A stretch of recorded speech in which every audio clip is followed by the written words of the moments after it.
In this special episode of the ASC Podcast with John Goehle, recorded live from the New York State Association of Ambulatory Surgery Centers 2025 Annual Conference in Albany, New York, we interview some of the speakers and discuss recent activities for the association and the benefits of membership in the association.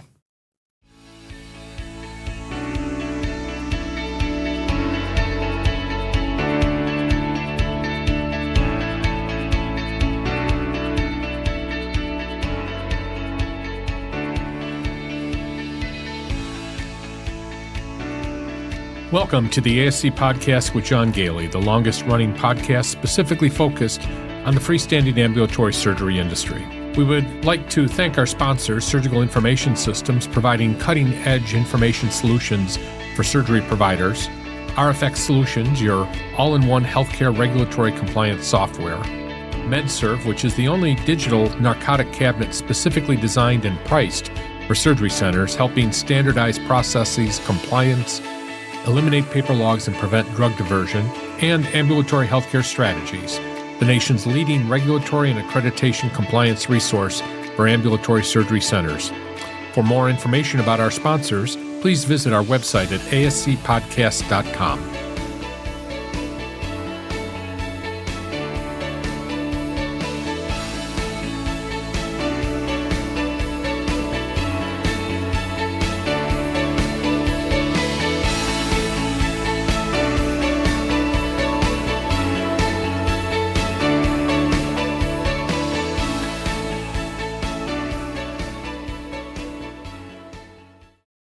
Welcome to episode 257 of the ASC Podcast with John Goehle for October 8th, 2025, recording from the New York State Association of Ambulatory Surgery Centers 2025 Annual Conference in Albany, New York, and from our studios in Spencerport, New York. This is Sue Cronkite, co-host of the ASC Podcast with John Goehle and Operations Manager for Ambulatory Healthcare Strategies. We would like to remind our listeners that the ASC regulatory environment is a rapidly evolving landscape, and the material presented in this episode is based on the most current information available as of the date of recording. As such, it is important to recognize that this information may be subject to change, and we advise all ASCs to stay up to date with the latest regulations and guidelines issued by their relevant regulatory bodies. And joining me today is John Goehle, the owner of Ambulatory Healthcare Strategies and one of the most respected experts in the ambulatory surgery industry. With over 30 years of experience, Mr. Goehle has authored over 10 books on the ASC industry and is a sought-after speaker on regulatory accreditation and finance issues. So as always, the New York State Association meeting is one of our star attractions for the year. It actually was the first special episode we ever did back in, before the pandemic, actually. And for those that are not aware, I am actually the founder of the New York State Association, so I, of course, have a very fond association with the organization. And we had our full studio there during the conference. And the conference was over a 3-day period. And we started off with a pre-conference, which was sponsored by Ambulatory Healthcare Strategies, the ASC Podcast with John Goehle, and ASC-Central. And we expanded the pre-conference this year, right, Sue, to 6 hours of content, which went over very well. And then, and that was on the Monday, on the 6th. And then on Tuesday and Wednesday, we launched into the full conference, which included all the vendors, of course. We did not get as many interviews this year as we have in the past. It was a pretty hectic conference, actually. Yes. A lot going on, and Sue and I were I guess we can tell the short story here of having to run home to take care of a sick puppy, and then I turned around and came back. So you had to stay back with the puppy. And the good news is, by the way, the puppy's all right. Yes. So, but it was a pretty hectic day. And as always, probably one of the biggest exhibit halls for a state association. I do quite a number of state association meetings, and I would say by far this, except maybe California, which of course is a much bigger state, this is definitely one of the biggest exhibit halls that we have. So I want to launch into the interviews. Our first interview was with Anna McCarthy. She is an attorney, and she was talking about human resource issues. And Sue, she always gets a great audience and always gets a lot of questions. She is an attorney that specializes in human resource issues. So let's listen to her interview. I'm here at the 2025 New York State Association of Ambulatory Surgery Centers annual conference. We're in Albany, New York, and I'm here with Anna McCarthy. Anna, you and I have been working on presentations for about 3 or 4. It's about 3 years now, I think. And your counterpart at your firm is going to be with the multi-state conference soon. But you just finished a wonderful presentation here at the conference. For our speakers, generally a question and answer question. So first of all, introduce yourself and your company, and then we'll talk a little bit about human resources. Sure. Thanks, John. Thank you for having me. And yes, I was very happy to speak here today and talk to a lot of human resources folks about the questions that they had about the way that they do their jobs. So like you said, my name is Anna McCarthy. I am an attorney with the law firm of Harder, Seacrest, and Emery. And I have been working with HR professionals and in the world of labor and employment law for a little over a decade now. In that time, I've seen a lot of trends come and go. I've seen a lot of new legislation, both on the state and the federal level. We work in a number of, while we're headquartered in New York State, we have clients all across the country. Sometimes we deal with clients that are outside the country that have U.S.-based operations. So it sort of runs the gamut. And I think in all that time, the working with human resource professionals, I think the one takeaway I've had over all that period of time is that, no two situations are ever the same. And that can make it really difficult for HR professionals to sort of navigate what they do on a day-to-day basis. It's funny. First of all, full disclosure for my audience, you are my attorney for human resources, and Harder Seacrest has been my law firm for decades. I mean, you've probably 3 decades, I'm afraid to admit, and I worked with you guys from the health side back in the 90s and the aughts, shall we say. So a wonderful firm, and I can't recommend anybody more highly. But one of the attendees asked the question, I don't remember what the question was, but your response was it depends, which I was ready to break into laughter because 90% of the time when you and I are talking about, human resource issue, that is the answer. So there's an interesting lesson to be learned from that none of this stuff is easy. And as we talked about before we started recording, there are so many new people in this industry, it's leaders in particular, and a lot of our audience are nursing leaders, are administrative leaders in the organization, and especially nurses. They don't have training in human resources. Even myself as an accountant, back in the 90s, going to college, 80s, okay. I didn't have training in human resources. Everything that I learned as a leader in an ambulatory surgery center, I learned on the job and through working with the attorneys. So I thought this would be a good opportunity to kind of just, introduce what are the basic resources that a leader needs to manage that. And probably one of the big advice is I always tell people you need to have an attorney on call. When is it time to call that attorney? I think that would help our audience a lot. Sure. Yeah, I'm happy to talk about that. And I know you referenced the classic attorney answer of it depends. And that can be frustrating to hear, but it does reemphasize the fact that a number of different unexpected situations come up, and the answer that you had previously may not be the best fit for the current situation that you're in now. And I think that can make it really overwhelming to people who are new to the HR role or who are professionals in a different area, like nurses. They are professionals at what they do. They are highly qualified at what they do, but they may not have the training to deal with the human resources issues that come up, sort of the administrative part of the business.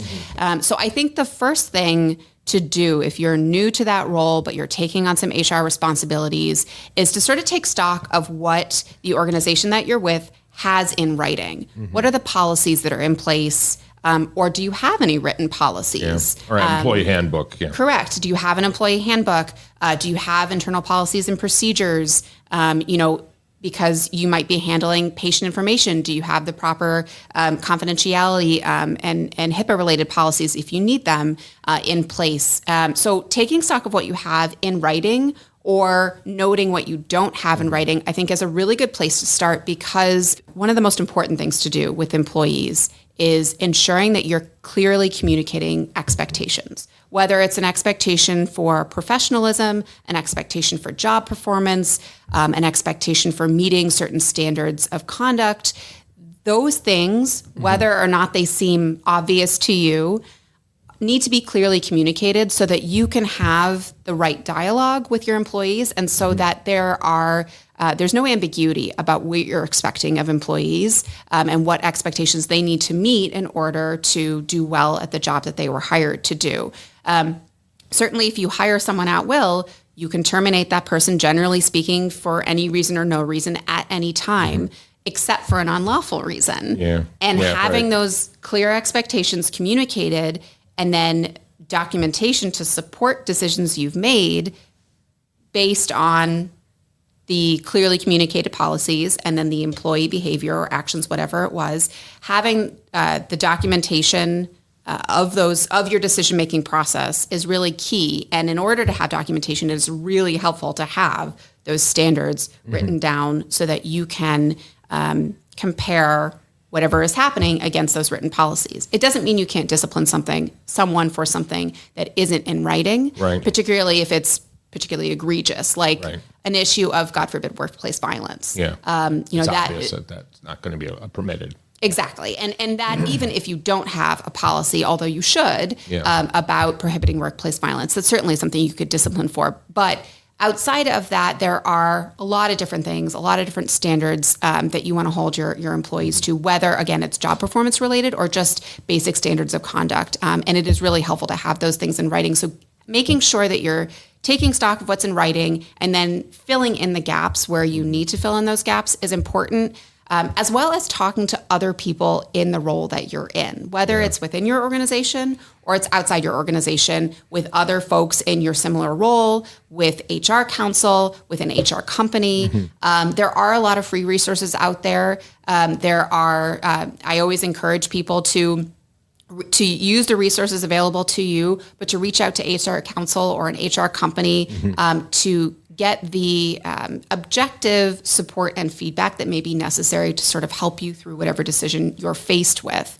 And going back to your question about when is the right time to contact that outside resource, to contact HR counsel, I like to think it's before a problem arises, because while certainly a lot of things that I do are addressing issues after they've arisen, I also do a lot of counseling in terms of preventive measures, things that you can do and put in place to prevent the issues down the line. So whether it's ensuring that you've got all the right policies in your employee handbook, whether it's ensuring you have the right process in place to deal with accommodations issues, talking to HR counsel ahead of time before an issue arises, when there's less pressure to make an immediate decision, can be very helpful. And then, of course, if there's something that comes up down the line and you've muddled through it, but you feel like you need external support to justify your decision or maybe to challenge your decision and make sure it's the right one, that can also be the right time to contact HR counsel. You brought up an interesting topic, and it's something we're very passionate about, especially at a state conference here. This is an opportunity for everybody to meet other people in your position, and we encourage people to say hi to other attendees here, get to know them, and talk to them outside of this conference. Which inevitably leads to things like, hey, can you share with me your employee handbook? We pride ourselves in this industry of, none of us ever wrote an original policy. We've stolen them for each other over the years. What do you think about that when it comes to employee handbooks, though? Yeah, so some policies are going to look the same no matter where you are. So, for example, New York State, as an example, has a fairly recent law about prenatal leave. That policy is just going to basically follow the points of the law, what employees are entitled to. It may be different one employer to another in terms of the policy for an employee letting an employer know that they want to use prenatal leave. But that policy is generally going to look the same from employer to employer. Other states have similar types of protections that are going to be documented in the same way. But certainly, I do sometimes see employers getting into trouble when they find a handbook online or they find policies online and they don't take the time to really read them and think about how those policies will actually be implemented in their workplace before they issue them and send them out to employees. So it's not to say you can't go and find yourself a template and use it, but read it, think about what happens when we actually need to use this in practice? Does this fit for our workplace, or do we need to make some modifications as long as they're within whatever legal requirements might apply to that policy? I don't think you need to reinvent the wheel when it comes to your employee handbook, but you do need to make sure that you know what's in writing in that handbook before you issue it to your employees. Well, and it's interesting you should talk about that because, you and I met, our company, Ambulatory Healthcare Strategies, is a virtual company. Very different than somebody that comes into work, and that's a lot of conversation. But many of our surgery centers have a mixture of people that are there on site. The vast majority of them, of course, because they're providing direct patient care, but we got coders and billers. Sometimes we have administrators, that work remotely at least part of the time. And that's rarely included in many of those stolen employee handbooks that are out there. And because it's different, because you have to treat those employees somewhat differently in the circumstances, those things have to be addressed. So be very careful with the employee handbook, and definitely that's one of the things. Never implement it before your attorneys had an opportunity to look for it. And the long conversation that occurs as you're putting that together to make sure that it totally reflects the expectations of your leadership, your owners, as well as the communicating that to the staff. Absolutely. I think the other thing that I see is that there's a tendency to include everything that you can possibly think of in your employee handbook. And then it becomes this, 150-page unwieldy document that no employee is going to sit down and read cover to cover. Now, that being said, and typically there's an acknowledgement at the end of a handbook that says, I understand it's my responsibility to review this handbook. I understand it's a resource. Typically, you don't have an employee that's going to read it cover to cover, but at least they know that it's a resource that they can turn to. But if it's a 150-page unwieldy document, they're less likely to use it as a resource. Right. And then it becomes, other than checking a legal box requirement, because there are certain policies that need to be in writing, although not an overall requirement to have a handbook, at least not in New York State. Other than fulfilling that sort of checkbox requirement, it's useless. And you want it to be a useful tool for employees. So speaking to counsel can be helpful in terms of understanding what legally should be or needs to be in a handbook, and then what is really extraneous and does not need to be in a handbook or can be housed somewhere else. Yeah, and with that, we spend a lot of time talking about training of our staff on providing services and all those things that go with this on an annual basis. As I'm listening to you, I'm thinking, I bet most of us don't spend a lot of time, if any time at all, actually talking to our employees about their human resources, about the function, their benefits for that matter. I mean, as a surveyor, one of the things that we have to ask our organization as part of the survey is, what benefits do you provide? What encouragement do you provide to your employees to be loyal employees there? And if we don't outline, there's probably benefits out there that they don't even know of, and probably best for us to at least spend some time on an annual basis, same time we're doing the other training, talking a little bit about your employee handbook. Yeah, annual training. And there are lots of requirements for different types of trainings out there, whether they're industry specific or they're sort of basic legal requirements for any employer. That is a great opportunity. It's a great point to bring up other things that you think are important to communicate to employees, whether it's that you've implemented a new policy over the past year, that you may have emailed out but not actually spoken about. And reminding, like you said, employees what their benefits are, what the resources are. Do you offer an EAP that they can make use of? They might never have had to use it in the past, but maybe something has happened, and they were told when they were hired that it was there, but never really remembered that when the actual event occurred. Good exactly. Point. And it's always great. I know that we're going to have a 2-hour session with your colleague, Luke, from Harder Seacrest in November, and we look very much forward to that presentation also. But thanks for your time. Thank you. And next, I had an opportunity to interview Dr. Puma. Dr. Puma has been on the podcast a number of times before. He's involved in cardiology in the state of New York. And for those that are not aware, New York is one of those states that has not yet allowed cardiology procedures to be performed in an ambulatory surgery setting. As we all know, Medicare has allowed a number of cardiology procedures to be included in the Medicare approved procedure list or paid list. And the New York State Association is working to get the state to approve those procedures in the ambulatory surgery setting. So let's listen to this interview with Dr. Puma about the state of cardiology in the state of New York for ambulatory surgery centers. I'm here at the 2025 New York State Association of Ambulatory Surgery Centers annual conference. We're in Albany, New York, and it's October of 2025. I'm here with Dr. Puma, who I interviewed about 2 years ago, and we're going to be kind of talking about the same topic today, which is cardiac. So, Dr. Puma, introduce yourself to our listening audience. Well, John, I'm delighted to be with you again. Thank you for the invitation. The work you do is invaluable to the improvement in healthcare for patients as we're in a rapidly evolving healthcare environment. My name is Joseph Puma, P-U-M-A. I'm an interventional cardiologist. I practice in Manhattan, and I'm also the founder and president of the New York Ambulatory Cardiovascular Society. So you're here to talk with our audience about cardiology. A lot's been happening in New York on cardiology, finally. We're one of the few states that really doesn't allow the cardiac procedures that have been allowed by Medicare to be done here in the state. So can you talk a little bit about where we are and where we're heading based upon current activities? Yeah, I'm delighted to. So as you mentioned, Medicare approved a set of cardiovascular codes that would be reimbursed in an ambulatory surgical center.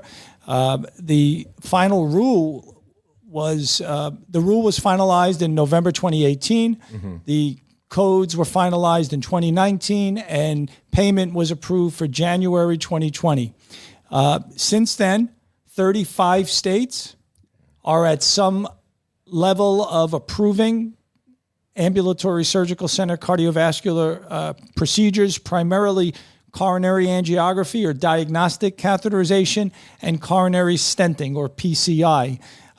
Initially, it was states without certificate of need laws, right. But now states with certificate of need laws similar to New York State, such as Pennsylvania, Illinois, and Michigan, have approved cardiovascular procedures in the ASC. And they moved very quickly on it, which was interesting. I mean, for government, obviously, they've moved very quickly. Why do you think New York is taking so long? I think New York, I've worked with the Department of Health and have met with the governor. I think there's a real concern about care of patients. I think there's a concern about safety. I think there's a concern about ensuring that safety net hospitals are still supported and have the patients and the ability to maintain care for their communities. But I think most of those issues are more emotional rather than real, especially since now we have over 5 years of data. The Society of Cardiac Angiographers and Interventionalists, in fact, there was a presentation this year of data from ASCs that showed it's very safe. In fact, was statistically significantly safer than hospital-affiliated ASCs, PCI procedures, and in addition, more socially vulnerable patients, the patients that I think everyone cares about, in particular in New York, the Medicaid patients or the no-pay patients, more socially vulnerable patients had procedures in ambulatory surgical centers than in hospital-affiliated centers. And talk about capacity too. I mean, that's obviously a big issue, and the spread of surgery centers throughout the state would definitely help access to this very critical care. Yeah, I think access. The more I think about access, I think sometimes we have to define what access is. I think sometimes regulators will do a simple calculation. What's the number of cath labs versus the number of potential patients, and they do that simple division. And if you do that, then you might say, well, there should be easy access for cases.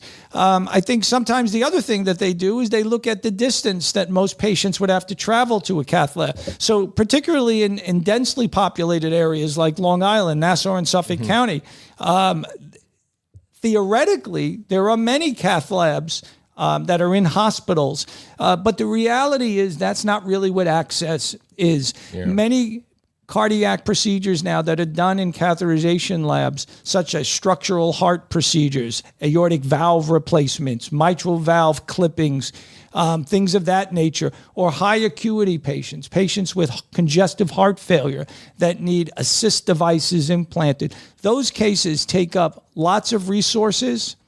They take up a great amount of time, so that the lower risk patients, the diagnostic catheterizations, the straightforward stenting procedures, if they were moved out of the hospital, there in fact would be greater access. The last point I want to make about access is we see this in the New York City area all the time. Just because there are local hospitals that have cath labs and may or may not have backup surgical programs that we could potentially do procedures, the insurance market has become such a challenge that we are often sending patients from one side of the city to the other side of the city or Westchester because the hospitals closest to them don't accept their insurance. Interesting. So you've been working with the governor, you've been working with the department. Where do you think we are right now in terms of timing to get at least some of these procedures done in the surgery centers? Well, I think the Public Health and Health Planning Council have been actively educating themselves.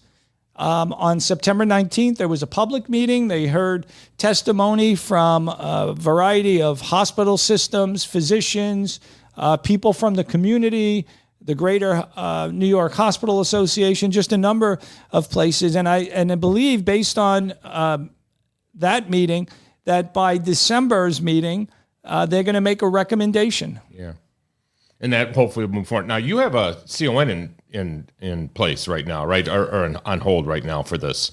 Well, we have a certificate of need was approved in February 2024 for our ambulatory surgical center on Wall Street in Lower Manhattan. As you know, my practice, Sorin Medical, serves primarily underserved communities. We have about 15 or 18 offices where we provide evaluation and consult services that are all in underserved communities. In our ambulatory surgical center right now, while we upfitted for the potential for coronary procedures, we primarily do endovascular procedures right now. So you're just waiting for the approval of cardiovascular to be able to expand the services that you're currently offering. That's exactly right. I'll make one other point. Yeah. In July of this year, CMS has also now augmented those cardiovascular codes in the proposed rule, right, which we expect to see finalized in January for electrophysiology procedures. So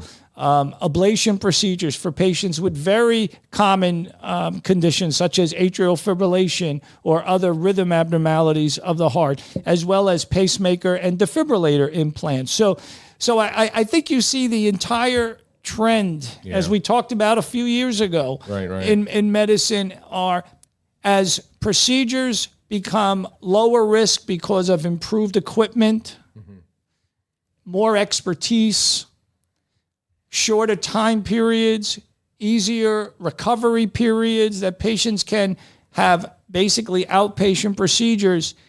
Even hospitals, if they're honest, will tell you that they're shifting these lower to intermediate risk procedures out of the hospital across all specialties, and reserving their hospital operating rooms and cath labs for the higher acuity, higher risk, more complex patients and procedures. And it'll improve the access for those patients that could get worse if we didn't get them in sooner. Absolutely. You mentioned that you're sometimes holding because the hospitals are barely backed up on the other procedures. I do want to make one last point about access. The other thing which we don't talk about enough is everyone looks at the number of procedures being done as if it's some static figure, number one. And number two, as if that's the entire universe of patients with the disease. When the reality is Medicare has out in the ether, there is data demonstrating that up to 40% of patients with disease who would benefit from a coronary stent procedure or from a device to close their left atrium to prevent stroke if they have atrial fibrillation, or patients with heart failure, are not getting the interventional procedures that they need.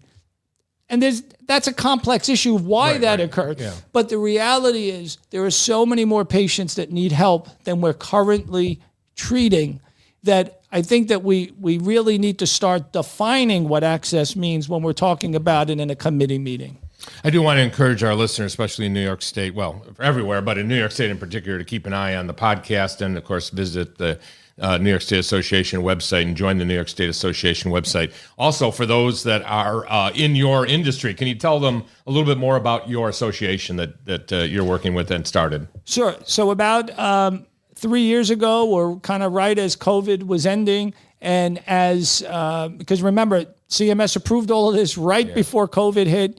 And so there was a slow uptake, primarily in non-CON states, of performing cardiac procedures in ambulatory surgical centers. But to me, there seemed to be a real need. I was the clinical chief of cardiology at the time at Mount Sinai Morningside Hospital in New York, and it just seemed to me that there had to be better ways for us to educate and treat patients with cardiovascular disease. I think all of us have scar tissue, emotional scar tissue from our performance during COVID. And that's when I started the New York Association of Ambulatory Catheterization Procedures. And so we have interventional cardiologists, electrophysiologists, even vascular surgeons who have joined the New York Ambulatory Cardiovascular Society. Please go to our website, join up. We as many people as we need, and that's whether you work for a hospital system or not.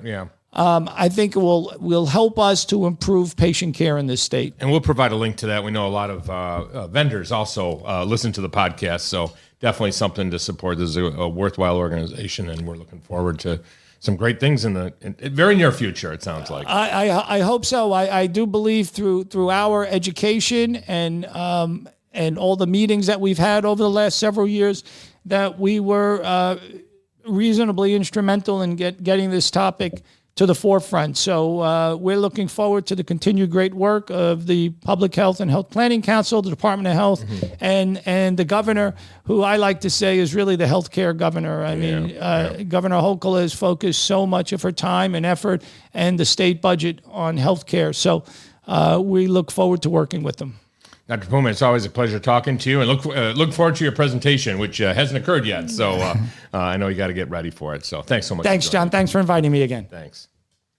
As we all know, anesthesia and the anesthesia crisis that we have in the ambulatory surgery industry, actually in healthcare in general, is no less of a problem in New York. And we had an opportunity to have a panel discussion during the conference about anesthesia. And some of the reactions and some of the things that our surgery centers in the state are working on. There were quite a number of speakers, and this was actually a very delightful interview that we had, especially when we talked to the CRNA, who was quite a character. So I'll let them introduce themselves, and let's listen to this interview. This is John Goehle. I'm at the 2025 New York State Association of Ambulatory Surgery Centers annual conference. And we just listened to a session called Anesthesia in 2025, Trends, Threats, and Transformations. And we have a number of very esteemed speakers that did a fantastic presentation. I got to say, it was one of the best that I've heard in a while. And my dear colleague, Joanne Vecchio, moderated that session. So unlike normally what I do here, where I moderate, we're going to co-moderate this session. How's that, Joanne? Sounds fine. So why don't we start with everybody introducing themselves? My name is Joanne Vecchio. I am the administrator at the Ambulatory Surgery Center of Western New York in Amherst, New York, which is right outside of Buffalo, New York. Hello, my name is Catherine Grichnick. I am an anesthesiologist who recently retired as the Chief Medical Officer for SCA Health, and I'm currently a Senior Physician Consultant for Surgical Directions. I am Carla Teglash. I am a nurse anesthetist at the Buffalo Surgery Center in Buffalo, New York, and I'm also the clinical site coordinator for the CRNA students that come through that site. And I am Lindsay Lauder, and I am the Group Vice President for Operational Innovation and Strategy for SCA Health, and I lead our anesthesia services team. So we all know now that we're in an anesthesia crisis. As we've been talking about this for the last couple of years, I remember in December, I can't remember what year it was, I think 2023, when we were all like happy and we're talking about different things, and we didn't even know that we had an anesthesia crisis. And then by January, everybody in the country knew we had an anesthesia crisis. So why don't we start by talking about what do we mean when we have an anesthesia crisis? If we could, kind of discuss what is happening in the industry, what we're thinking is going to be the future of anesthesia services and surgery centers, and then we'll continue on and talk about how we possibly can solve it. So I'll start to frame it up, and I'm really interested in my panel members here. The anesthesia crisis, in my mind, is a mismatch between supply and demand. And on one hand, we have a supply of anesthesia providers, anesthesiologists, CRNAs, certified anesthesia assistants, that is inadequate to meet the demand of surgery in the way it's scheduled right now at our ambulatory surgery centers. This is not something that has occurred overnight. This has been true. Long in the making. In fact, it's probably 30 years in the making from how we started to train anesthesia providers over the last 30 years. It has just become more acute since COVID. So, well, and isn't it true? I mean, I started in the industry over 30 years ago, and we had an anesthesia crisis, at that time too. So it's not new. It's been quite a while. Right. And the people who, when we had that anesthesia crisis 30 years ago, we limited residency positions, we limited CRNAs. And so those same cohort of people are now retiring. Yeah. So you not only have a retirement bubble, you had the COVID great retirement or great, I'm just not going to do this anymore. And at the same time, we have people returning from being in COVID on lockdown, coming back for surgery. We have the out-migration of surgical cases from our hospitals to our ambulatory surgery centers, so increasing demand mismatched with the supply. Yeah, and I think we also have revenue problem for anesthesia groups as well. So there's a tightening from commercial payers under the changes to the surprise billing rules that are decreasing revenue opportunities, or at least negotiation ability for providers to negotiate with anesthesia companies and payers. You have downward pressure on Medicare reimbursement for anesthesia groups. So at the same time that you have this workforce shortage that is driving up labor costs, you have the revenue pressure downward. So it's a perfect storm that is impacting all of us in the healthcare space. I think there's an overall industry pressure from the payer side, independent of anybody, that hasn't recognized that the anesthesia services need to be reimbursed enough to be able to compensate for the cost of the labor.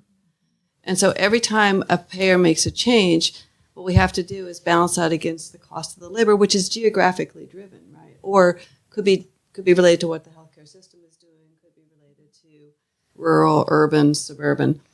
But the challenge is, how do we look at everybody's payer policies, including governmental, and then match that to how we can manage our lives and our schedules to be able to cover the labor cost is the highest portion of what anesthesia services costs. And depending on the locality that you're in, the cost of the anesthesia staffing is there's so much fluctuation, and you see in the higher density areas of the state that have multiple ASCs and multiple hospitals, it's a constant battle. The county hospital raised the hourly rate for a CRNA by $5, which means everyone has to raise the rate. Do you see that happening more and more and more? Do you think we're ever going to get to a point where either from a reimbursement point of view or from anywhere that there's going to be some kind of cap on this so that we're all on a level playing field? Because it just isn't something that some of the smaller surgery centers, especially in the rural areas, can manage. I mean, it's an arms race, right? And it's a new cost of doing business for our environment. Hospitals have been paying stipends to anesthesia providers for ages primarily because of their payer mix and because of the requirement to keep those providers close to home, right? And this is a new cost. It's a new reality in the ASC space. I do think that there are on the horizon, right, some long-term increases in the workforce that'll take time to materialize. So some of that will provide some relief. I don't think it'll meet demand. I do think some of the pressure on revenue related to surprise billing, right? We see in conversations with some of the larger providers, especially, that they are gaining confidence in how they navigate the independent dispute resolution process. So they have a little bit more they feel a little bit more comfortable in how they are planning to work with payers and how they are looking for the future of their revenue potential. So I think there's some opportunities. And I also think providers our facilities are getting more creative and more thoughtful about how they partner with the groups to make it be the best, most optimized use of the providers, because they have to, right? Because that cost is so high. On that, Can I answer a different aspect of what you I'll answer a different aspect of what you asked. I also think that everybody should be thinking creatively about the local environment you're in.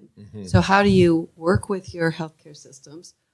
Potentially, because many healthcare systems are looking for a strategy to out-migrate the ASCs and looking for partners to do that. Also, Lindsay had talked about this in our session, how do you partner potentially with a bigger group to say, well, we need to cover 5 places. How do we creatively do that together? And therefore, we can deploy our resources in a different way so that we can mitigate the arms race that's going on today. definitely one of the solutions that that we have is CRNAs. I think we're fine. Of course, the cost of CRNA, sorry, we have a CRNA in the room who's going to speak in a second here, is, shall we say, significantly higher than what it was perhaps 5 years ago. And by the way, not sucking up to you, but of course you deserve it. Thank you. But let's just talk about how your profession has changed, and how you're adapting to it, and what. I loved you did a great session, by the way. I mean, everybody in the room did, but I think we were all impressed with your observations about working in this environment. So talk a little bit about how you've been around since I think 2015, right? Yes. So talk a little bit about how things have changed, how you started, where you're heading, with a particular emphasis for our listeners on what it means to us. How do we attract people, CRNAs, and what does it mean to us? What do we do to change to adapt to that? What types of procedures can we be doing? Just kind of address that issue in general. Well, I was going to say, my paycheck isn't end all be all of what place I decide to work at. I mean, yes, if I can make $50,000 more by driving a half a mile to the next surgery center down the street, I might do it. But I think as long as you're competitive enough and you make your CRNA or anesthesia staff in general feel part of the team, part of the family, involve us in making decisions and policies, and hey, do you like this laryngoscope blade? Things like that. Because, you come in every day, you're annoyed. It's a cheap laryngoscope blade and, this, that, and I'm not making as much as I could down the street. And I hate this nurse that I'm working with and everybody's miserable here. Those types of things, kind of peck at you. And over time, that's when you start to look. I'm not going to lie. If you're happy where you are, I don't know what they're making down the street necessarily, but it's like, in any relationship, if things aren't going well at home, you maybe start to hang out at the bar a little bit more, and you see what else is out there. Otherwise, you come home, you're happy, you come back to the family, you feel invested in your surgery center. You feel like your voice matters. You feel like you're doing a good job. You get recognized for what you do. Just things like that. I'll make a few less bucks if I'm truly happy in what I'm doing. Yeah, I think you actually bring up an excellent point in a very delightful way. Thank you. I'm thinking that this whole episode might go viral with your honest assessment. But doesn't it really come down to quality of life? And that's not just for CRNAs; it's for the doctors too. Now you have choices. Yeah. So I love Carla too. Yeah, I know. And you bring up a great point, and it talks about. I'm going to ask you a question. How do you want to be included in the decision making? How do you want to be a part of the group, a part of the ASC? What can the administrators, what can the surgeons, what can the anesthesiologists, what can your nursing staff do to make you feel a part of the group? Because I think that's what you're saying. Absolutely. Yes. And I appreciate that it is very difficult to include clinical staff in decision making, because you guys, I'll get emails that say, hey, we're having a lunch and learn and we're learning this, we're meeting about this and it's at noon. And I'm like, well, my lunch is going to be at 10:45 today. So I appreciate the fact that like you guys can schedule these things, and I'm in surgery, so I cannot be a part of it. But I think just simple little things like communication is key. Say our chief anesthesiologist is involved. He's at the meeting, he or she, sorry.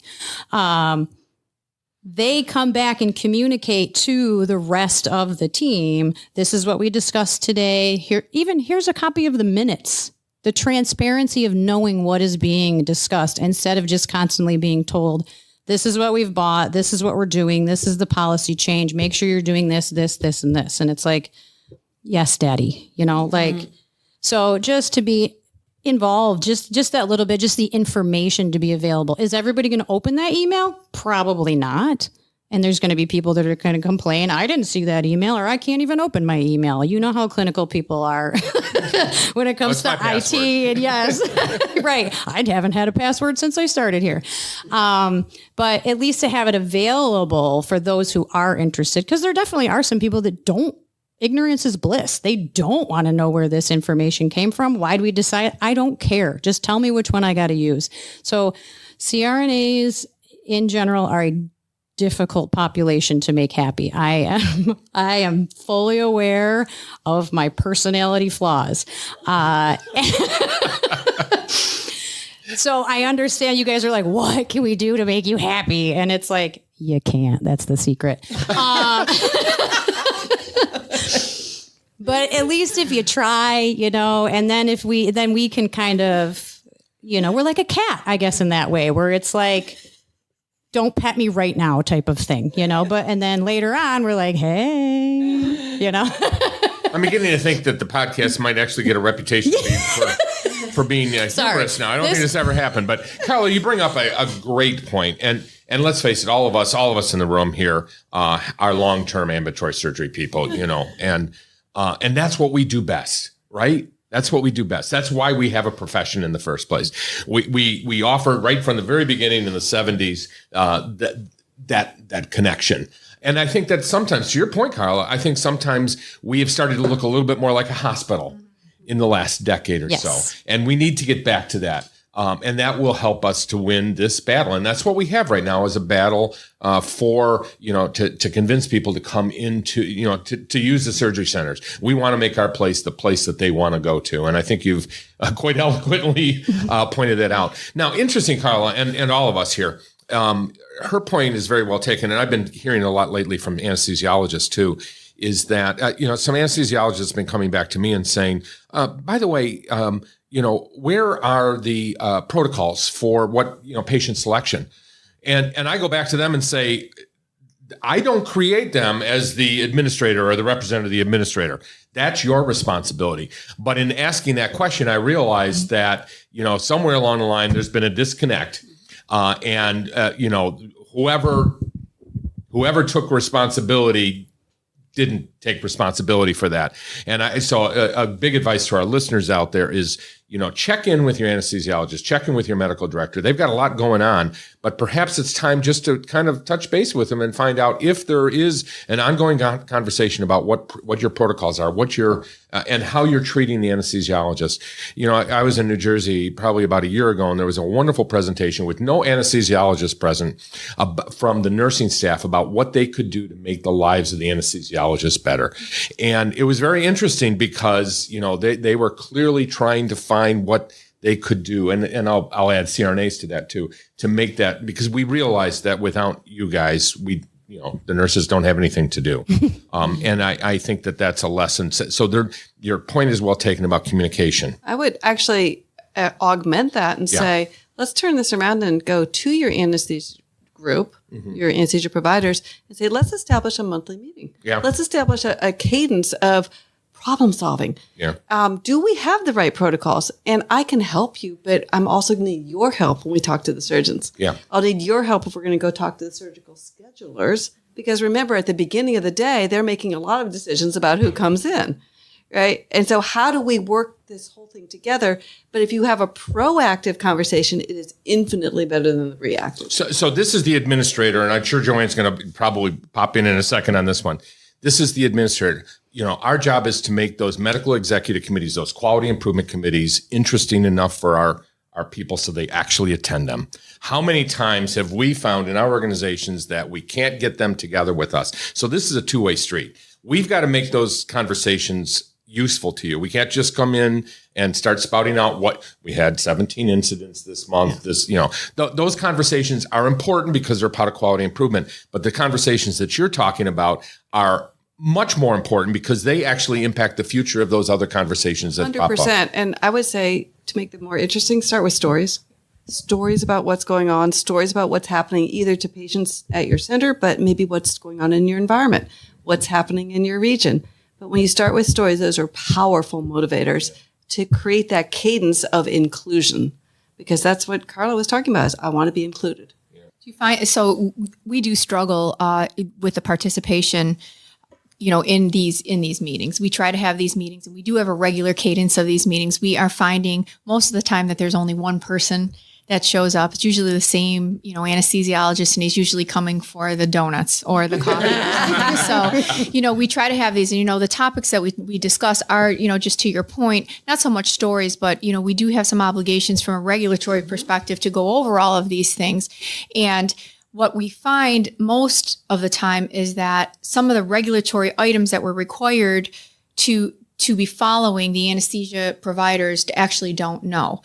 So when we are pushing back on them to come up with, the guidelines for patient selection, or what are we going to do about pediatric cases, when it comes to pediatric patient selection. And it seems as if they are focused on just coming in and doing what they're supposed to do. And the answer that I hear from them all the time, well, this is the way that we've always done it. And, the thing, they say the number one thing that will kill your business is if you say this is the way we've always done it. So, we're always looking for new ways to come up and, to figure out a way to optimize not just the surgical schedule, but to optimize the talent that we have within the organization so that we are able to pull it together and to be able to, work as a group so that everybody is happy. But sometimes it's so difficult to get them there. And, we're constant, it's like pulling teeth sometimes almost. So to your point, I do agree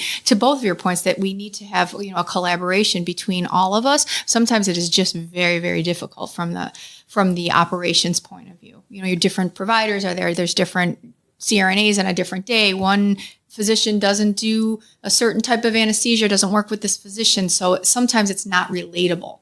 And I think, just speaking from, operations side, that's what we have the most difficulty with. So might I suggest serving nachos and margaritas? No, I do. I appreciate that it's difficult because, like I said, you wouldn't be able to hold this meeting during business hours because we are busy. We are caring for patients.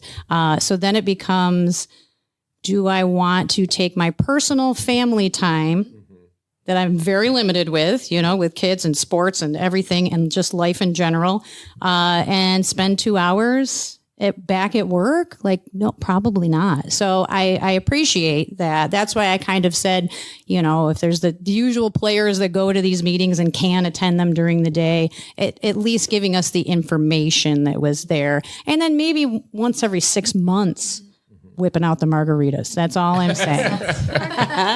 Well, I can't believe that we've been talking for 22 minutes here. So thank you so much. It does appear that we have solved the anesthesia crisis here. So thank you for that. Thank you for that. Such a pleasure talking to all of you, and I hope to have you on a future episode. Thank you. Our next interview is with Kara Newberry. She's the Chief Advocacy Officer for ASCA, and she talked about the 2026 payment rule. Now, I did not have the heart to ask poor Kara to do another interview. She and I have been together at quite a number of state associations, so I'm going to include the interview that we did in California at the end of this brief discussion. She did add a couple additional notes during the conference. I just want to go over them. Now, one thing that she reminded us of, which occurred after the California Association, is that the shutdown in 2013 caused major disruptions. And of course, we're expecting the same thing to occur with the current government shutdown that's in place, at least during the conference. And she did want to mention that it could result in a delay in Medicare reimbursements for weeks or even months, creating serious cash flow issues for some ASCs, while operational costs, of course, keep mounting. She urged surgery centers to prepare for the possibility of a slowdown in their Medicare payments. Kara then discussed the 2026 payment rule, noting that the Ambulatory Surgery Center Association, ASCA, submitted its comments to CMS, highlighting several surprises in the proposed rule that could impact ASCs. And interestingly, she pointed out that the top 10 procedure codes, like cataract surgeries and colonoscopies, account for about 55% of the total ASC volume. I thought that was kind of interesting, to know that it really is only that those top 10 make up more than half of all the ASC volume. She also mentioned that the 2026 payment rule might be delayed as a result of the government shutdown. So be prepared for that. The last time this occurred, the last time that it was shut down for a long period of time, it did result in the payment rule coming out almost a month later. Kara also highlighted concerns about the CMS prior authorization demonstration project, which we have talked about on the podcast before. Kara noted that while ASCs aren't required to obtain prior authorization for certain procedures under this project, failing to do so might leave them with no recourse with the CMS if they denied payment. Kara indicated that ASCA is asking CMS to delay implementation of the demonstration project, as the MACs, or the Medicare Administrative Contractors, may not be fully prepared for this project, and their systems could struggle to process claims correctly, leading to delays or denials. Another key topic that she talked about was the facility fee restrictions, which are gaining traction in multiple states. Now, Kara did note that, to the best of our knowledge, no states have actually implemented any of these restrictions, but there's quite a bit of debate in several of these states, which has to do with either putting a cap on or requiring more transparency or an outright ban on facility fees, which cover, and we have to remember that the facility fees that ambulatory surgery centers receive cover the essentials of nursing, sterile supplies, recovery rooms, et cetera, everything that goes into providing the services in a surgery center. She did point out that ASCA has a concise one-page explainer on their website detailing why these fees are critical for delivering safe, cost-effective care compared to hospitals. It's a great resource for advocacy, and she encouraged everyone to use it when engaging with policymakers or payers. And finally, Kara discussed S-1629, the Same Care, Lower Cost Act, which could reshape reimbursement structures. The bill evaluates procedure volume across hospital outpatient departments, or HOPDs, ASCs, and physician offices over a 4-year period. And the reimbursement outcome depends on who has the highest volume for a given procedure. So again, this is a proposed rule, but it could have significant impacts on our surgery centers if it were to be implemented. And what happens with this system? The reimbursement, as I said, the reimbursement outcome depends on who has the highest volume of a given procedure. For example, if HOPDs have the highest volume for a given procedure, then their reimbursement stays unchanged. If ASCs have the highest volume, HOPD rates would drop to match the ASC rate, while physician office reimbursement remains tied to the physician fee schedule. And this is the tough one. If physician offices have the highest volume, all rates, HOPD, ASC, and physician office rates, would drop to the physician payment schedule. So that's those are items that were not discussed during the California Association, but I'm going to drop in the California Association interview that we had with Kara as she talks about the ramifications of the 2026 proposed payment rule.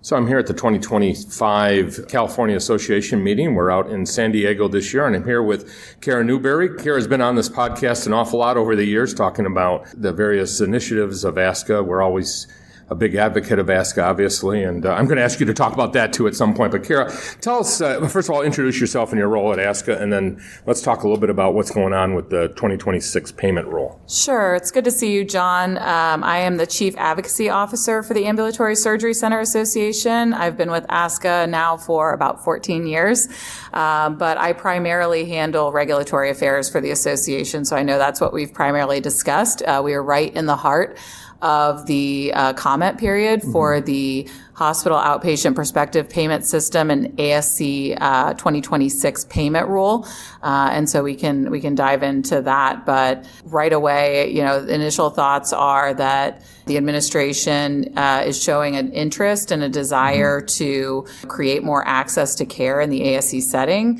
expanding the procedure list significantly. But we do have some concerns, and we will be talking in our comment letter about reimbursement rates, right. And ensuring that those are stable so that ASCs can continue to provide the services. I know a lot of people have been talking about there's a cut proposed for cataract. 66984 in particular is our highest volume code. And a significant cut at that. Yeah, like a 4% cut to that reimbursement rate, which, there's also a cut on the physician side. So it's kind of a double whammy there. So, raising concerns kind of with how ASCs are reimbursed to try to rectify some of these issues that we're seeing with reimbursement rates. So you're in the comment period. You're going to be commenting back. Can you talk a little bit about the issues that you're going to be contesting or making a counter argument? Sure. And comments are due September 15th. So hopefully, if your listeners have specific concerns that they would like to raise, they're also sending those comments directly to the Centers for Medicare and Medicaid Services as well. But ASCA's comments on kind of behalf of the collective industry will focus on three areas. Number one is reimbursement, and that is kind of twofold. There is our reimbursement update is based on the hospital market basket. CMS has proposed to extend that for one more year instead of what has historically been the update used, which was the Consumer Price Index for all urban consumers. The hospital market basket is historically a higher update. Right now, I think it's about 0.5% higher than what we're seeing with, projected CPIU updates. So it is critical that we stay on that hospital market basket moving forward. And then the weight scaler, which is CMS's attempt to maintain budget neutrality in each siloed payment system, that is significantly worse for ASCs this year than in the past. And so we are trying to actually just ask CMS to eliminate that weight scaler. They were only really supposed to apply it the first year that the payment system was tied to hospital outpatient departments payments back in 2008, and it continued for way too long. So we're trying to get rid of that.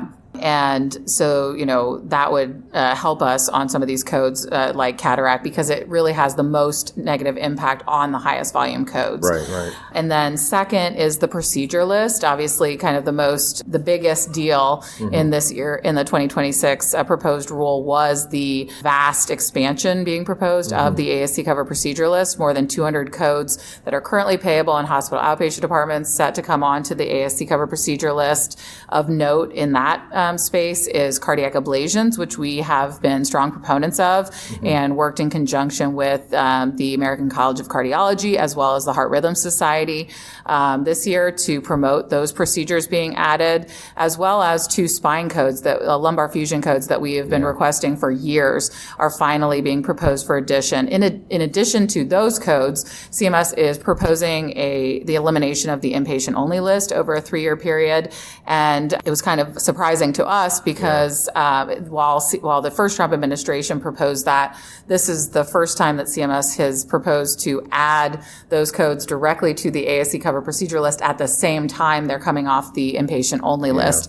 And for 2026, most of those codes are musculoskeletal in nature. So, ASCA is supportive of clinical discretion. We are supportive of having the surgeons direct their patients to the appropriate site of care. And so we will be supporting those codes with specific attention being paid to the procedures that we had promoted in the pre-proposed rulemaking portal, which were those cardiac ablation codes as well as the lumbar fusions.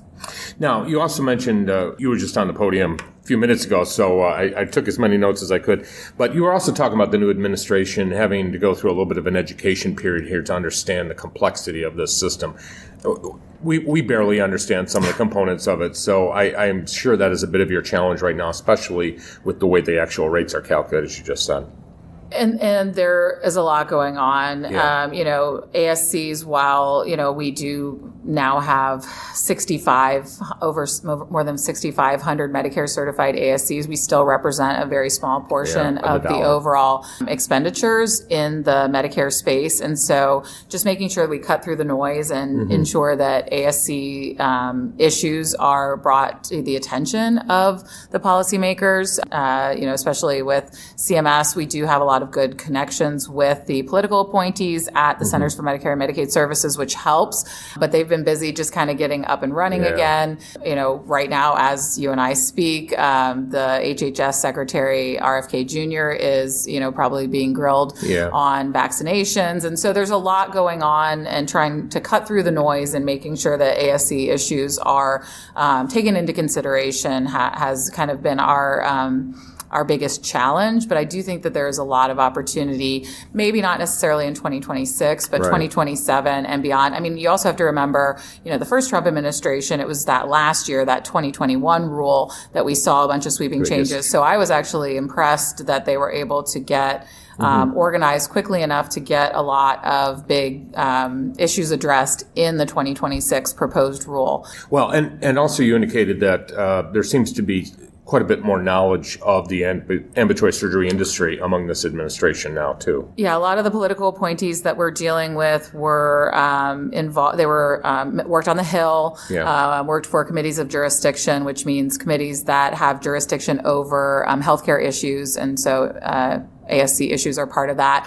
And so, it's not that same learning curve that you would face if you're dealing with folks who have no background. And then, of course, Dr. Oz, who is the administrator for the Centers for Medicare and Medicaid Services, is a surgeon by background, and so has that understanding. That can cut both ways. Right. Being a surgeon doesn't necessarily mean that, he's going to support ASC issues, but, based on a lot of the codes that were being proposed to be added to the ASC covered procedure list, all indications are that there is, a fairly positive perspective of ASCs there as well. So a lot more to do, but a lot of opportunity, I think, moving forward. Moving on to Medicare quality reporting, a lot of great changes there. Actually, some really good news for our audience. We've already talked a little bit about it, but why don't we talk about it again and where you are in your position on some of the newest additions? Sure. And ASCA, we support the removal of the COVID vaccination to all healthcare personnel measure. We oppose that from its very inception. And so we were excited to see that being proposed for removal. It was already removed from the inpatient prospective payment system. So that's a good indicator that it will be included in that final rule that comes out in early November. And then the health equity measures, ASCA had also, raised concerns last year with the addition of those measures. Just we weren't sure that ASCs were the appropriate site of service to collect that data. And so we were happy, and they were never tested in the ASC setting. So we were happy to see that those measures are proposed for removal as well. They have also already been removed from the inpatient payment system. So all indications are that they will be removed from the ASC setting. There is one new measure that has been proposed for addition.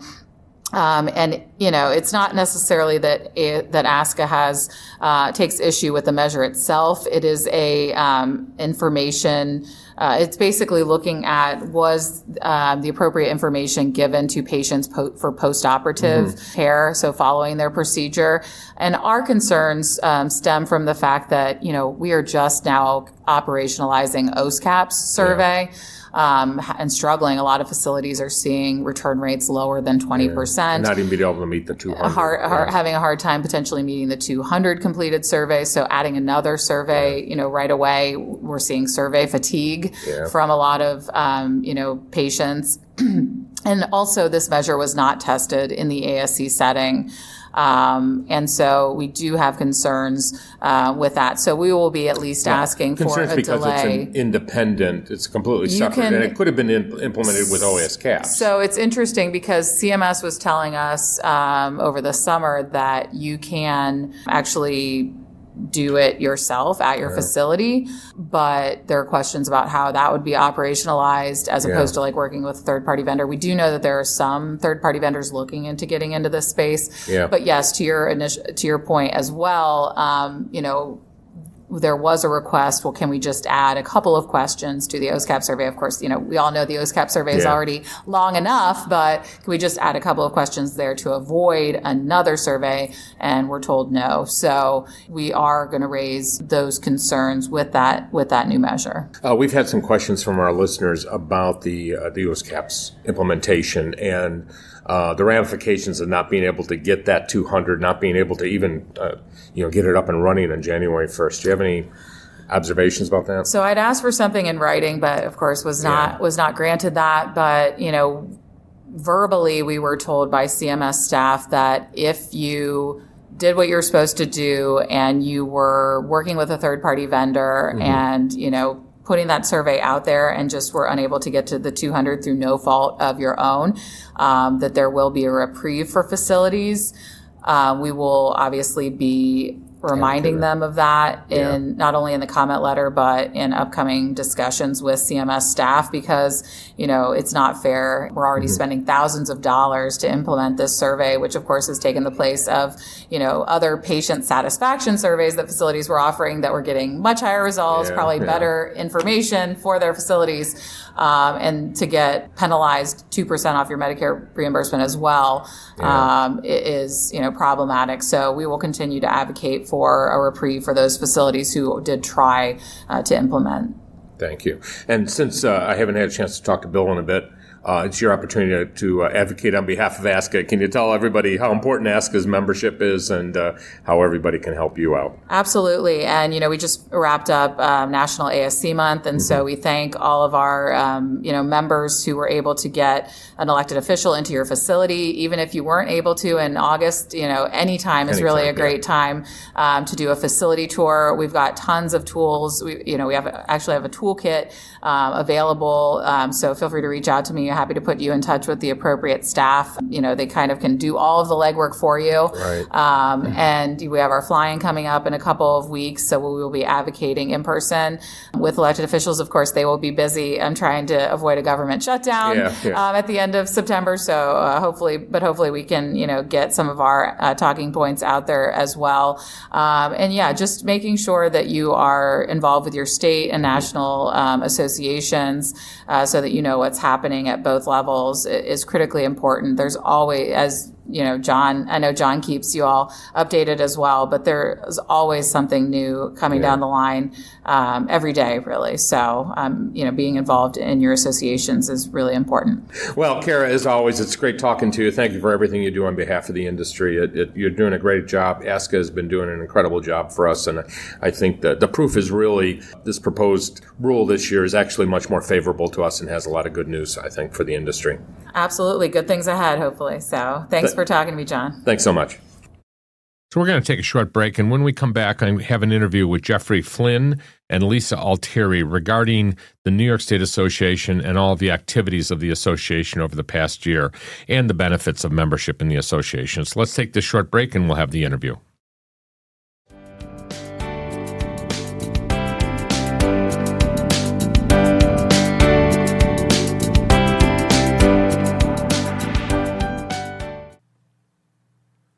It's been a long day, and the surveyors just left, and you are exhausted. And looking at the list of items that you have to address, you wonder, how can I deal with this and still take care of my patients? More importantly, you wonder, how can I ever keep up with all of the regulations, standards, and accreditation requirements? How can I always be prepared for a survey and reduce my stress levels? Well, that's what Ambulatory Healthcare Strategies does, day in, day out. We become your outsourced regulatory and accreditation resource. We can maintain your policy manual, develop your education programs, help out with fire and disaster drills, do your risk assessments, oversee your quality improvement activities, help run your quality improvement meetings and governing body meetings, and we can even prepare your monthly or quarterly financial statements and help you figure out where you are financially. We are a retainer-based service. We don't take ownership. We don't charge based on your revenue.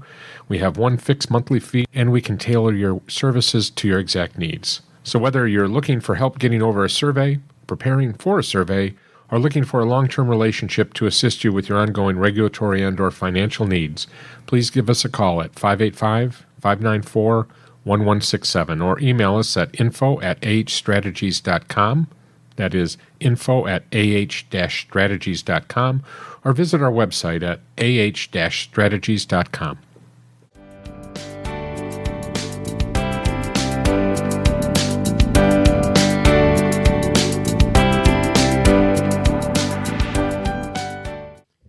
So I'm here at the 2025 annual conference for the New York State Association of Ambulatory Surgery Centers. Everything's wrapped up. We have an opportunity to have one last interview before we leave, and I have with me Jeffrey Flynn and Lisa Altieri, the executive director and the president of the association. So first of all, introduce yourselves and not only your roles with the association, but your daytime job also. Okay. I'm Jeff Flynn. I'm the president of the New York State Association of Ambulatory Surgery Centers, and I'm the chief operating officer of the Gramercy Surgery Centers.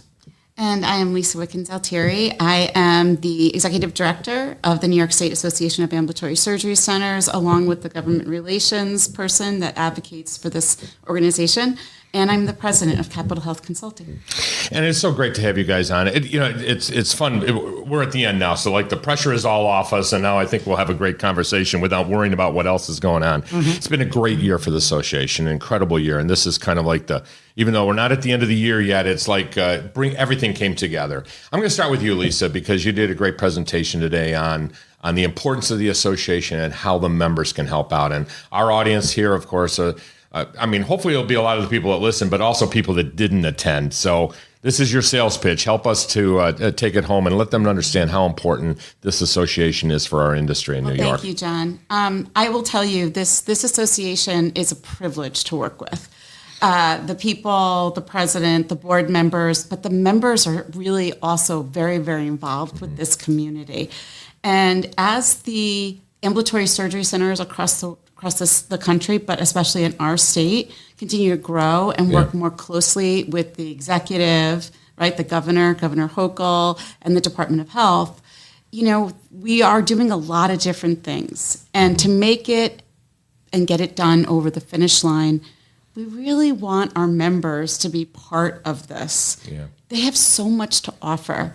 They have so much insight, and little things can make a big difference for the association. So if anyone's listening right now and you're a member of NYSAC, please reach out and get involved. We need your voice. We need your arms and hands to help us, and we really appreciate all of you in the membership. And we'll provide a link to the website, but definitely visit the website. I'll say, as a member, I sometimes forget to go up to the website myself and look at what's been updated there. You're constantly updating. I know we're working on revising the website to make it even more user-friendly and more useful. I think what's happened is we've outgrown our website already. If you think about it, 2 years ago we developed this, and we've already outgrown the platform, so we have a lot coming on. Jeffrey, this has been a great conference. You were very much involved in it. This is your first full year as the president. Congratulations for making it through. The history of presidents here is they tend to be presidents for a very long time. So just forewarning you. But so reflect first of all on your first full year as a president. I had the ability to go in that I did want to see us cross the finish line and get a number of things done. And I think the first way we had to do that, and actually you were on my first trip with this, is I wanted to celebrate our centers.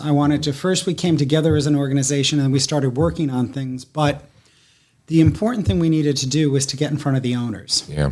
And, we went to Western New York. That was the first trip. We've been to Central New York, Capital District, up to, I get that you call it the leather stocking area with Utica. We call it the North Country, North but Country? yeah. Okay. But and so that's there. And it's really been a privilege to go to all of these centers and see them, and then to talk directly with the owners, because I do think there's been a disconnect where I think sometimes the administrators, with all the things their owners involved in, aren't telling them the great things that are happening right now. The fact that we do have a FIPIC seat, they all went through that FIPIC council, that we have a seat that we're about to fill. The other things, the big issues that's also happening is that we are really at the end with cardiac right now and crossing the finish line, that cardiac coming in some sort to the ASCs, how much more care and access of care across the state that'll happen has really been to our lobby and efforts, and certainly to Lisa's efforts, pushing us forward to get that done. The big issue also coming up is to be able to have a conversation about some kind of structured Medicaid reform in the state is amazing. We have a governor who's very pro ASC, and we have a window of opportunity to get a lot of stuff accomplished. So that's why I've kind of put the energy in. I've been spending a lot of Saturdays and Sundays actually doing my 9-to-5 job. And to make sure that I have days here and there to just jump up and go. And that's been the excitement. We had an owners meeting for the first time ever at this conference. That went amazing. And it was one of the things they said that, we just really hadn't heard, but getting them motivated and getting them equally involved, because they have to support our PAC, because that's unfortunately how you have to get things done. You have to support and push through, educate, and it takes time and money to do that. So that's been the year. I've had a lot of fun. I've had a lot of fun all year long.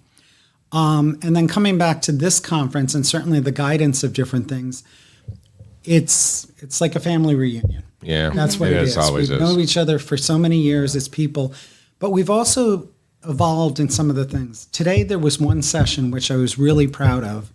Kathy Hickman actually moderated it, who is a board member. But I like the fact that the 3 panel members were 3 long-term NISAC members who were just members, but very active members: Kathy Kendrick, Tabitha Jackson, and Kim Falone. Yeah. And it was amazing because these are people that you could always ask an opinion, and they'll give it to you. That's right. Absolutely, all 3, God love them. But it was great, and I have to tell you, I have a fairly new charge nurse that was here. She came up afterwards and she said, "This was a session I really felt like there was a lifeline." And then this was a session they really explained it. I really enjoyed this session.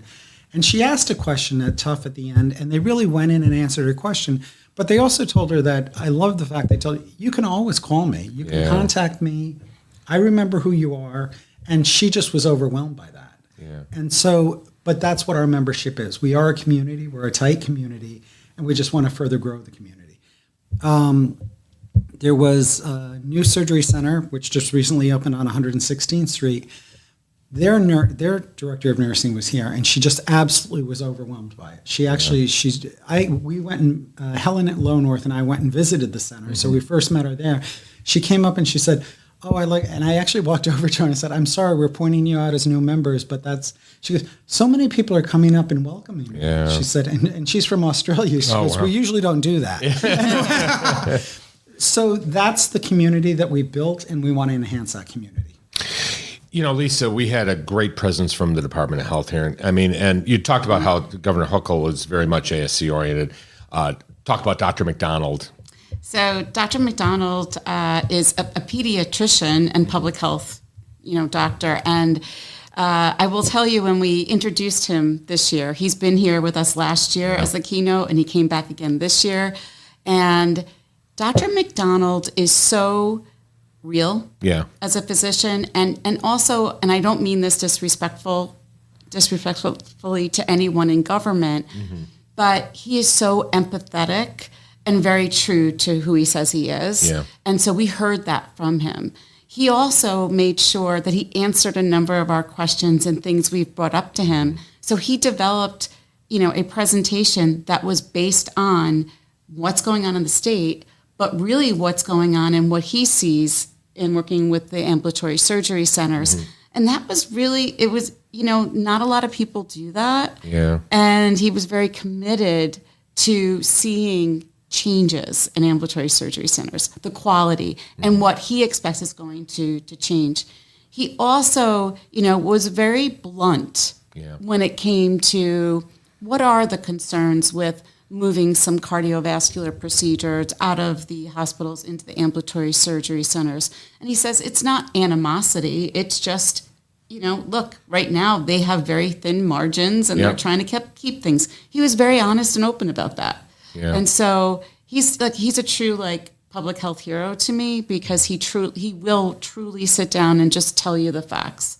So he was great. And I can't say enough about Stephanie Schulman and her team coming in. Yeah, it was nice. I was in that presentation. I think one of the things that I really enjoyed about it was they really address that whole issue. There's always this perception. I work in many states. There's always this perception that the Department of Health is coming in to punish you, and they made it very clear right from the very beginning. They talked about being collaborative, about being educational. And again, I've been around a long time. That's never really been the first thing that you hear out of a surveyor's mouth. And it was interesting to hear the audience, talk about that too, that they have seen that type of a change, and hopefully, the surveyors there thought the same thing. But tell us a little bit about that relationship we have with surveillance. Also, it's not just with the executive. Yeah. So because I had the opportunity, that was my favorite job, working with the Department of Health. I truly loved it. And that collaborative approach with the department has really always been there. Yeah. But as we mentioned today, sometimes the shifts in the other circumstances that are surrounding the state affect the surveyors and who's dictating what things happen. Yeah. Right now, the Department of Health, under Dr. McDonald's leadership, they're building up their staff again. Yeah. And they're very much wanting to hear, teach, which is truly the role of the Department of Health in protecting, all health and safety of patients in New York State. So the relationship that we have with the department is really only growing as we continue to keep them up to date about what we're doing. When questions come up, I have no problem calling them and asking them things. And like Stephanie said today, reach out, get to know your regional office. I know Jeffrey does on a regular basis. I know many other folks that do. We work with them all the time, Right. And Stephanie, he's in central office. Yeah. This was very, very validating to me that the processes that have been set up are still in process. And that is so important. The Department of Health has their own quality and their communication lines, and they're following those. So it was, you just truly see who these people are. They're not to be afraid of. Right. And yes, we heard a little bit about, you had mentioned, not being argumentative with a surveyor. If they're asking you questions about something they don't understand or they don't know about, give them the information and be polite and respectful. But in general, most surveyors are just making sure that the regulations are being followed, which is the minimum standards. We had a conversation afterwards with Stephanie too about, we work with a lot of brand new surgery centers, and I know a lot of our listeners out there are either contemplating developing surgery centers or in that process. And I think sometimes we don't call upon those resources that are out there, or that we think, I'm scared of Department of Health because when they come in, they're going to be. But the more you work with them in the beginning, and the wonderful thing about our state with our health commerce system here is it can be very collaborative if you make use of the collaborative tools that are built into it. And I'm sorry that we didn't get to it, though. I'm not sure how many people were in our particular audience that were building surgery centers, but this is our opportunity to point that out to the audience that's in that process now. Yeah, and I want to also publicly thank the Department of Health for bringing somebody that works on the health commerce system, the HCS accounts, so that we could help people that have multiple accounts, replacing people. And that is just so helpful to the members when they do that.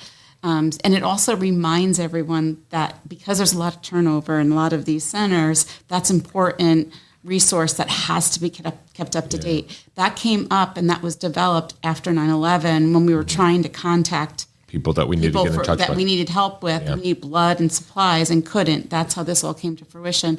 So it's just a great reminder, and the department is, again, putting their mouth where their money is, so to speak, right? They're out there, they're showing up, and they're helping the centers. And I just want to repeat for our audience, so if you're an ambulatory surgery center in New York, you need to have a health commerce account that is the primary mechanism for identifying who the leaders in your organization are. It's also the primary mechanism for communicating with you and also uploading data, all kinds of things like the cost report information, NIPORT system for reporting adverse events, et cetera. So if you don't have information about that or don't know how to do that, we'll give you a contact in our show notes to be able to get set up with CAMU. It's the CAMU division there. CAMU, I probably better spell that out here. But again, we'll provide that information. So we're already planning for next year, right? So talk about next year's conference. Absolutely. It's going to be here, but actually we've been approached by the team here that they want, because we're growing and much bigger, they have some new outlines to redesign so that there's better vendor access next year and changing roles with what we anticipate to be a further expansion of people coming. And this year we also employed, for the first time, somebody who kind of was an organizer, who really kind of put out fires the first day, which normally it's always one of our people doing it. And certainly Maura Fiore, I want to shout out to, because she really is usually the one who actually does it.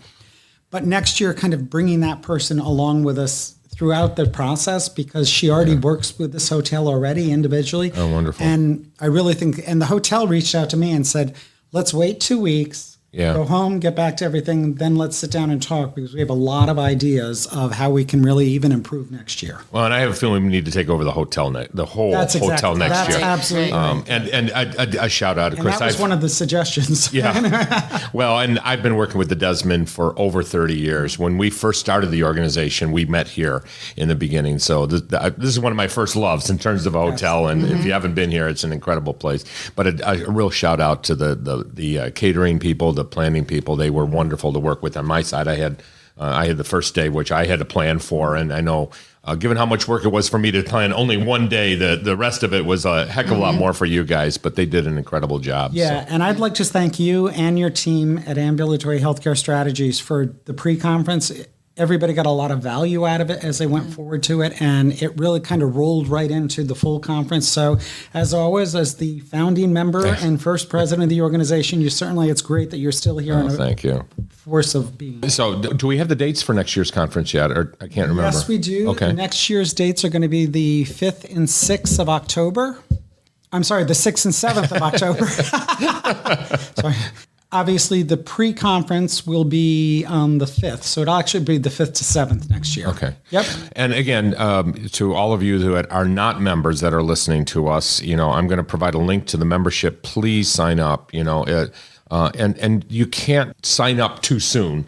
When you're in the development, after you've gotten approval from the Department of Health, reach out to our staff and they'll set you up.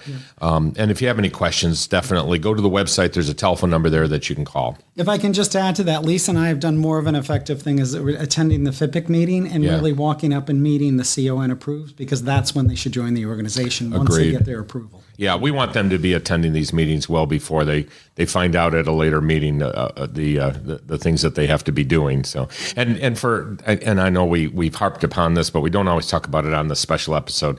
New York is very unique. It's the only state in the country that does cost reports on an annual basis. Only state in the country that requires you to have an audited financial statement. And the adverse event reporting system is kind of unique. I mean, many states have that. And then, of course, the HICRA tax, things like that. Those are all things that, and Sparks reporting. How can I forget Sparks reporting?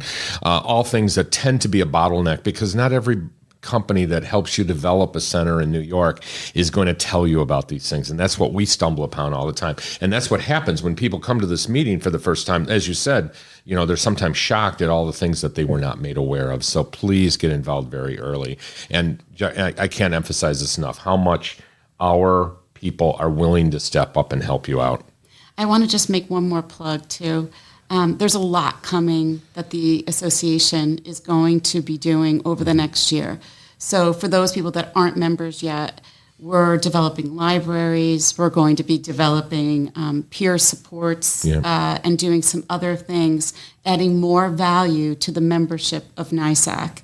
Yeah. And I really think it's important that everyone hears that and they know the commitment of this organization. Absolutely. And if you're interested in joining any of the committees, definitely reach out also. I happen to be on education, so please join my committee.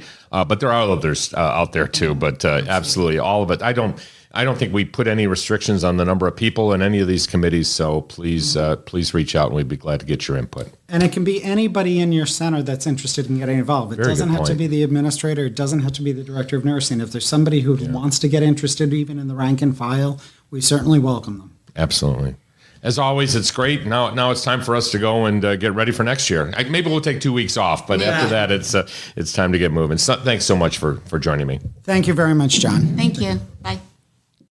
as always, we would like to thank the State Association here for allowing us to do this special episode. We know that it is a challenge and does cost money for them to provide the room for this, and it does take time out of these busy schedules. So again, thank you to everybody that participated in this special episode.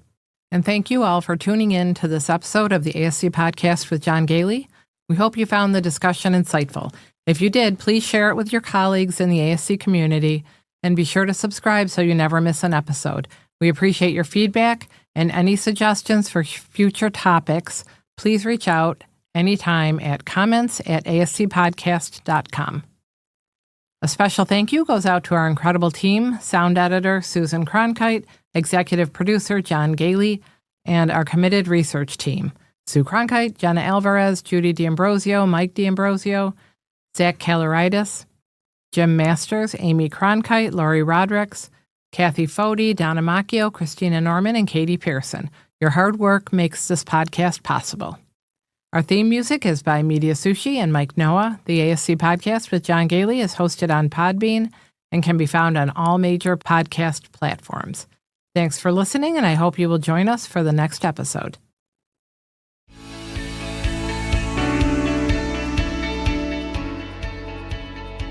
This episode of the ASC Podcast with John Goehle is sponsored by Surgical Information Systems, RFX Solutions, MedServ, and Ambulatory Healthcare Strategies.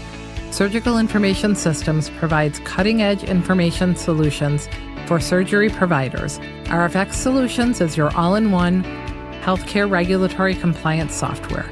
MedServ, which offers the only digital narcotics cabinet specifically designed and priced for surgery centers, helping develop standardized processes and compliance, eliminate paper logs, and prevent drug diversion.